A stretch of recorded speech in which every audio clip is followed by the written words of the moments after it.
Isn't that illegal? I've got some facts and figures for you, some official statistics. According to the CIA World Factbook, as of July 2006 there were approximately 6.5 billion people in the world. Now that number's growing by 1.14% per year, which means that this time next year there will be around 75 million more people on the planet than there are now. People die obviously, and the death rate is currently 8.67 deaths for every 1,000 people. So in other words, over 56 million people will die in the coming year. Statistically, 1/3 of those deaths will be Christians, because 1/3 of the people today say they are Christian. So if you believe the message of the Bible is true, 80 million people, 1/3 of the people who die, will ascend up to heaven, enter the pearly gates, and have a lovely time flitting around from cloud to cloud on their new wings, playing the harp and trying to get Jesus' autograph. About 1/5 of the people who die, again according to the statistics, will be Muslims. And if they're right, if Allah really is the one true God, this time it will be the people who believed in him who are allowed up into heaven. And although this time the numbers will be smaller, that's still 11 million more Muslims in heaven each and every year. Now you might look at those two religions and think how wonderful the God of Christianity or the God of Islam is, giving eternal peace and happiness to millions and millions of dead people. And let's face it, if you're dead, your options are pretty limited, so the concept of a place where you're going to live forever and never feel pain or suffering is going to sound quite appealing to you. On the other hand, welcoming all those people into heaven is only part of God's big plan. Obviously his other plan is to torture and burn everyone who doesn't make the cut in everlasting fire, everlasting torment for all eternity. Christians believe that anyone who's not a Christian will go to hell, and obviously Muslims believe pretty much the same type of thing. If you don't worship Allah, you're in for a world of everlasting pain and suffering.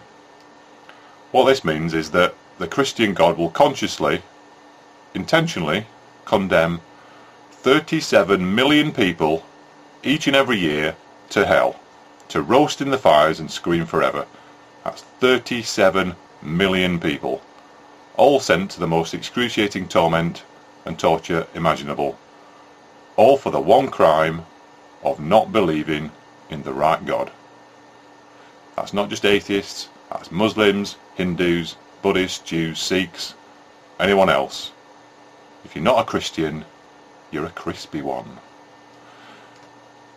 It's obviously going to be a lot worse if the Muslim God is the right one, because only 11 of the 56 million get into heaven, which leaves 80% of dead people who don't.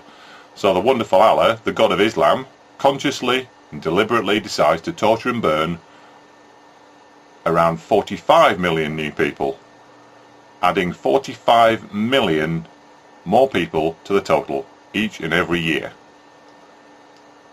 Now actually, if you're an evangelist, you can probably reckon on there being 9 million more people sent down to the flaming pit, because half of all Christians are Catholics. And of course evangelists don't believe that Catholics are Christians at all, so they're going to fry with the rest of them. In fact, evangelism just manages to shade out Islam as the religion whose God will torture the most people in any given year. 46 million new torture victims every year if you're an evangelist. Well done, evangelism. Don't forget, that's just 1 year. The figure's for one single year, and it's every year. So in 10 years, say, 10 years from now, 370 million non-Christians will be burning. Now 370 million, that's about half the entire population of Europe at the moment.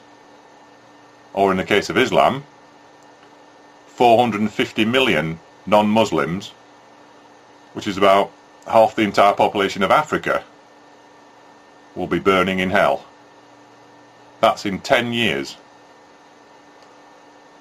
And in 100 years, now 100 years, obviously, nearly everybody alive today is going to be dead. So 2/3 of the entire population of the planet, that is 4 billion people, or 80% of the planet, which is 5 billion people if you follow Islam, they'll all be sent to hell by God, simply because they did not believe in the right God. So it's not even that a lot of these people don't believe in God at all. They believe in God, they just believe in the wrong God. You might believe in the God of the Bible just as strongly as somebody else believes in the God of the Quran. But if you do, you won't be seeing that other person over in heaven or hell when you die, because one of you is going to be cast down into agony without end, having your skin burned up over and over again for millions or even billions of years. At least that's what the Bible and the Quran say will happen. This is the reality of that all-loving, all-caring God that these two religions love so much. God condemns 37 or 45 million people, depending on which God it is, to endless torture every year. Why anyone who does that could ever get a reputation for being good is a complete mystery to me. Think about it. Are there really between 37 and 45 million people each and every year who've committed crimes so bad that they deserve to be tortured until the end of time? So you don't even need to count up all the people God killed in the Bible. Just look at how many millions of people he's adding to that fire each and every year. So spare a thought for atheism. Atheists don't believe that anyone gets tortured after they die. If you're Muslim, you won't be cruelly punished for your beliefs if it turns out you were wrong. If you're a Christian, atheists won't even try to scare you into believing that you should change your ways and accept atheism so that you can avoid burning in hell. Atheists want you to know that if we never change the mind of a single person, not one, if all the Christians stay faithful to Christianity, if all the Muslims keep on praying to Allah, and all the Hindus keep on doing whatever it is they do, nobody, zero, not a single person who dies will suffer in fiery torment for all time. Not one. So if it was a choice, and it isn't a choice for me because I don't believe in God, so I can't choose because I don't believe. But if I had a choice, I seriously doubt I would praise a God who, if you look at those numbers I've just given you, he causes more pain in the afterlife than he does peace. And all because you didn't believe in him. Isn't that illegal?